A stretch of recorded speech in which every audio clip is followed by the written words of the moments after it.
আজকে 31শে ডিসেম্বর। অনেকেই এখানে অনেক যুবকরা রয়েছে যারা আজকে অলরেডি সাউন্ডের দোকানে বায়না দিয়ে হয়েছে, কালকে হলো 31st নাইট, আজকে রাত্রে হবে। বক্স অলরেডি বায়না দিয়ে দেওয়া হয়েছে যে আজকে আমাদের 2টা বক্স লাগবে কি 3টা বক্স লাগবে, আজকে আমরা পিকনিক করব, সারা রাত গান বাজবে। এমন আছে না নাই? আজকে 31st নাইট, আজকে অনেক সমাজে অনেক গ্রামে সারা রাত গান বাজবে। গানের বাজনার কারণে অনেক মানুষ ঘুমাতে পারবে না। 31st, এই যুবক তুমি কি জানো 31st নাইট কি? তুমি যে 31st নাইট আজকে পালন করবা, তুমি কি জানো 31st নাইট কি? সংক্ষেপে একটা কথা বলি, আলেমরা, বর্তমান হক্কানি আলেম যারা রয়েছে তারা বলছে যারা 31st নাইট পালন করবে, পূজা করলে যেই সওয়াব হবে 31st নাইট পালন করলে সেই সওয়াব হবে। আচ্ছা, পূজা করলে কি সওয়াব হয়? কথা বলেন। পূজা করলে যেই সওয়াব, ঠিক 31st নাইট পালন করলে সেই সওয়াব। আপনি কি জানেন এই 31st নাইটের ইতিহাস কি? প্রায় 2800 বছর আগে জানুস বলে একটা দেবতা ছিল। কি দেবতা? জানুস। আপনারা যারা গুগল চালান, যারা ইউটিউব চালান, নেট চালান, JANUS বলে সার্চ দিবেন, দেখবেন কি আসে। জানুস বলে একটা দেবতা আছে। এই দেবতার সামনে একটা মুখ, পিছনে একটা মুখ।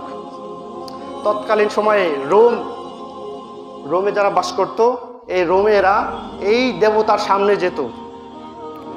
এই 31শে ডিসেম্বর রাত 12টার আগ পর্যন্ত তারা পিছনের মুখের দিকে থাকতো, থেকে তারা সেটাকে উপাসনা করত, পূজা করত এবং পানাহা চাইতো যে আমাদের পিছনের যেসব দিনগুলো গেছে এই দিনগুলো যেন ভালো হয় এবং সামনের যে দিনগুলো আসবে এগুলো যেন আমাদের ভালো কাটে, এবং পিছনের এই মুখটাকে এটা পূজা করত। যখন ঠিক 12টা বেজে যাবে, ঠিক কয়টা বাজবে? যেই 12টা বেজে যাবে অমনি তারা চলে আসবে সামনের মুখের দিকে। সামনের মুখের দিকে আবার সবাই একসাথে তারা কি করবে? পূজা করবে, উপাসনা করবে যে আমাদের সামনে যে বছর আসছে এই বছরটা যেন আমাদের ভালো কাটে। এবং এই দিন উপলক্ষে তারা বিভিন্ন রকম গান বাজনা, ড্যান্স ইত্যাদি ইত্যাদি তারা করত। কিন্তু সেই আস্তে আস্তে রোমদের সেই কালচার, রোমদের সেই সংস্কৃতি আস্তে আস্তে খ্রিস্টানরা পালন করতে শুরু করে। কারা? খ্রিস্টানরা পালন করতে শুরু করে। এইভাবে আস্তে আস্তে যত বিধর্মী আছে সকলের মধ্যে এইটা আস্তে আস্তে চলে আসে। আর তারপরে কপাল পোড়া মুসলমানরাও ভাবে সবাই তো এইটা মানছে, আমরা না মানলে কেমন হয়, চলো তারা পূজা করতো, আর এবার থেকে আমরাও তাদের একটু সাহায্য করি। এবার ওই ইহুদি খ্রিস্টানরা সেখানে বসে বসে মজা মারবে আর বলবে, দেখো 31শে ডিসেম্বর 31st নাইট আমরা একা পালন করি না, মুসলমানরাও আমাদের সাথে আছে। আপনি কি 31st নাইট পালন করবেন? 31st নাইট পালন করা আর পূজা করা সমান। 31st নাইট পালন করা আর পূজা করা সমান। আপনারা কি জানুস দেবতার পূজা করতে চান নাকি? ওয়ামাই ইউশরিক বিল্লাহি ফাকাদ হারামাল্লাহু আলাইহিল জান্নাহ।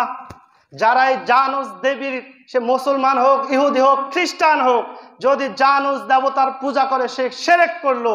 আর যে ব্যক্তি শিরক করলো ফাকাদ হারামাল্লাহু আলাইহিল জান্নাহ, তার জন্য জান্নাত হারাম হয়ে গেল। মুসলমান হয়ে জান্নাত হারাম হয়ে যাবে, এটাকে মানা যায়? কথা বলেন। আমরা কি চাই যে আমাদের জান্নাত হারাম হয়ে যাক? তাহলে আমরা যারা চাই না আমাদের জন্য জান্নাত হারাম না হয়ে যাক, তারা যেন 31st নাইট পালন না করে। রাজি আছেন তো সবাই?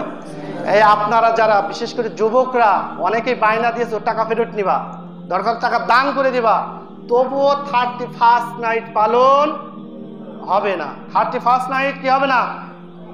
পালন হবে না। আর আপনারা যারা অভিভাবক আছেন, যদি আপনার সন্তান 31st নাইট পালন করে, আপনার নৈতিক দায়িত্ব, ঈমানি দায়িত্ব সেটাকে বন্ধ করার। কারণ আল্লাহ রাব্বুল আলামিন বলছেন, ইয়া আইয়ুহাল্লাযীনা আমানু কু আনফুসাকুম ওয়া আহলিকুম নারা, তোমরা নিজেরা জাহান্নাম থেকে বাঁচো এবং তোমার আহাল পরিবার সন্তানদেরকেও জাহান্নাম থেকে বাঁচাও। নামাজ যেভাবে আপনার জন্য ফরজ, আপনার সন্তান খারাপ পথে যাচ্ছে সেখান থেকে ফিরিয়ে নিয়ে আসা আপনার জন্য তেমন ফরজ।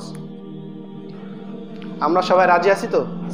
31st নাইট আমরা পালন করব না। আমরা একটু হাত তুলে দেখাই আল্লাহ রাব্বুল আলামিনকে যে আমরা 31st নাইট পালন ইনশাআল্লাহ রাব্বুল আলামিন আমাদেরকে কবুল করুক। সবাই বলে আমিন। আখির দাওয়ানা আলহামদুলিল্লাহি রাব্বিল আলামিন।